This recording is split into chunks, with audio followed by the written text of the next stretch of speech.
الرحيم عما يتساءلون عن النبأ العظيم الذي هم فيه مختلفون كلا سيعلمون ثم كلا سيعلمون ألم نجعل الأرض مهادا والجبال أوتادا وخلقناكم أزواجا وجعلنا نومكم سباتا وجعلنا الليل لباسا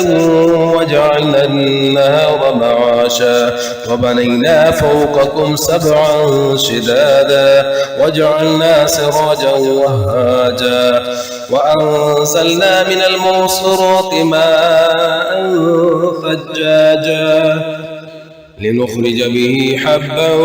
ونباتا وجنات ألفافا إن يوم الفصل كان ميقاتا يوم ينفخ في الصور فتأتون أفواجا وفتحت السماء فكانت أبوابا وسيرت الجبال فكانت سرابا إن جهنم كانت مرصادا للطاغين مآبا لابثين فيها أحقابا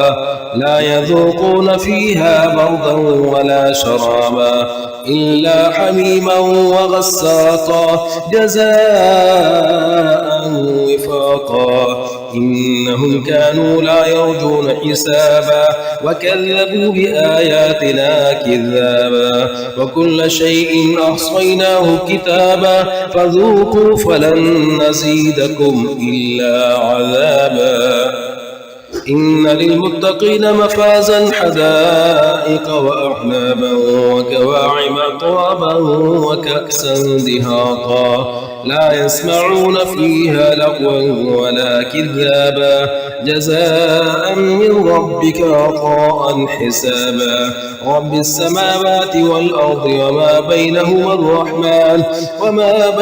الرحمن لا يملكون منه خطابا يوم يقوم الروح والملائكة صفا لا يتكلمون إلا من أذن له الرحمن وقال صوابا ذلك اليوم الحق فمن شاء اتخذ إلى ربه مآبا إنا أنذرناكم عذابا قريبا يوم ينظر المرء ما قدمت يداه ويقول الكافر يا ليتني كنت ترابا صدق الله العظيم.